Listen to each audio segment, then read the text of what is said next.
राहुल जी नमस्कार। क्या हाल चाल है आपका? ठीक ठाक हैं?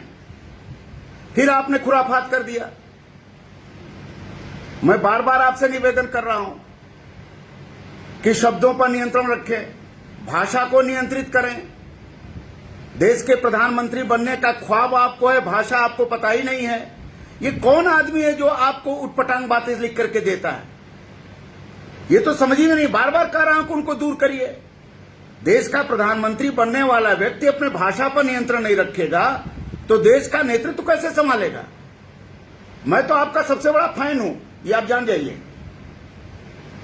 आप मोदी को कह रहे हैं सरेंडर मोदी। मोदी सरेंडर मोदी हैं?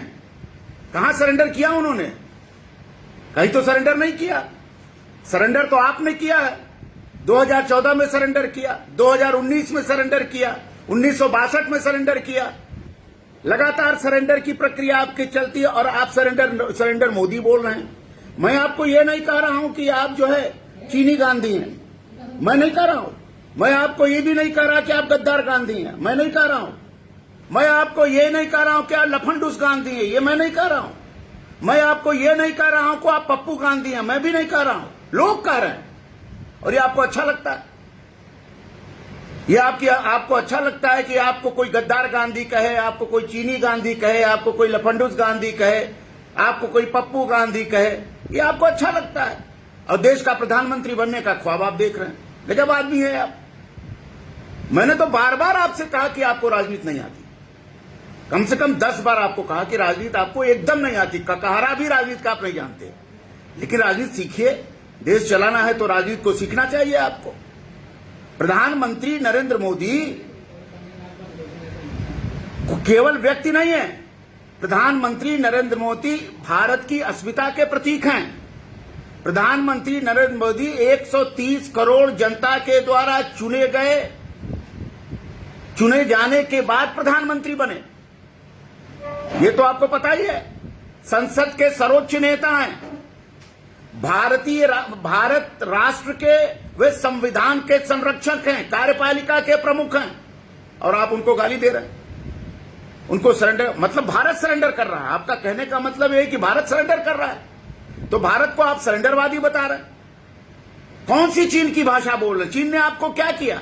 मुझे मालूम है कि आपने चीन के समझौते हैं, मुझे यह पता है कि आपके चीन में MOU है, यह सब चीज है, कोई बात नहीं। लेकिन कम से कम भारत के साथ तो खड़े रहिए। भारत की सेना के साथ तो खड़े रहिए। भारत की सेना पर आप लांछन लगा रहे हैं कि भारत की सेना सरेंडर कर। युद्ध बॉर्डर पर जो झगड़े हुए, वो झगड़े नरेंद्र मोदी ने नहीं किया, वो झगड़े भारतीय सेना ने किया।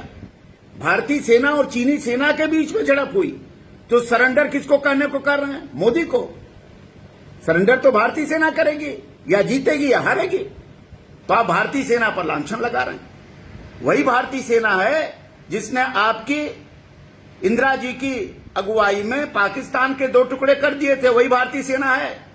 वही भारतीय सेना है जो कश्मीर में आतंकवादियों को जड़ से उखाड़ के फेंक रही है। वही भारतीय सेना है।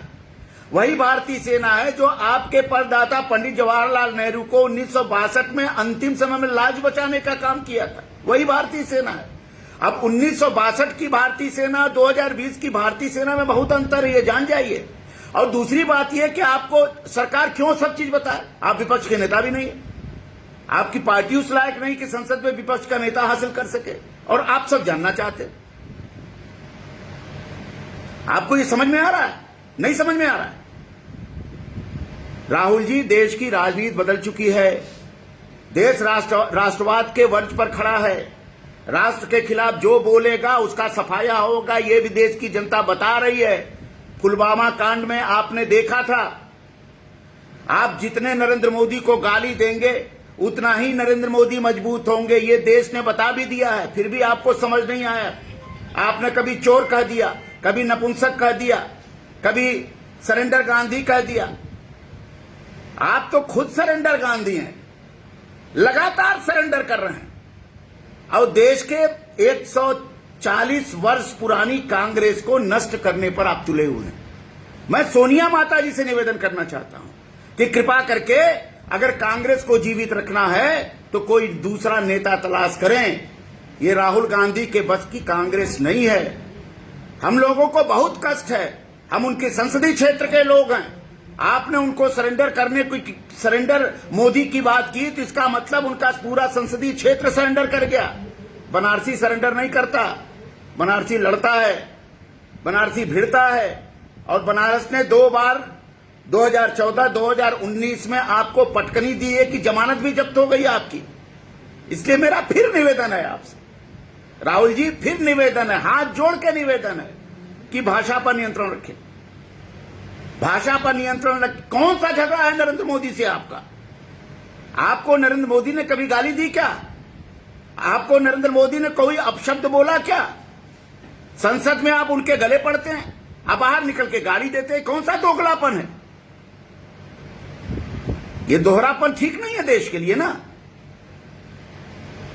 अगर प्रधानमंत्री बनना है तो सत्ता चलाने की कला सीखिए, और न हो तो किसी विश्वविद्यालय के, किसी राजनीति विज्ञान के प्रोफेसर से जाके सीख लीजिए, पढ़ लीजिए। पढ़े लिखे तो है नहीं आप, पढ़ना लिखना आपको आता नहीं, दस्तखत करना जानते नहीं, और आप किसी को सरेंडर मोदी, किसी को चोर मोदी, किसी को नपुंसक मोदी, न जाने क्या क्या बकवास आप करते रहते हैं। हे बकवास गांधी जी, आपसे करबद्ध निवेदन है कि कृपा करके भाषा पर नियंत्रण रखें। देश इस समय दोहरे संकट में है, एक तो महामारी का संकट है, दूसरा सीमा पर दोनों तरफ से तनाव है, पाकिस्तानी सीमा पर भी तनाव है, चीनी सीमा पर भी तनाव है। कश्मीर में आतंकवादियों से झगड़े सेना कर रही है, सेना अपनी सुरक्षा, देश की सुरक्षा में अपना सर्वोच्च बलिदान दे रही है।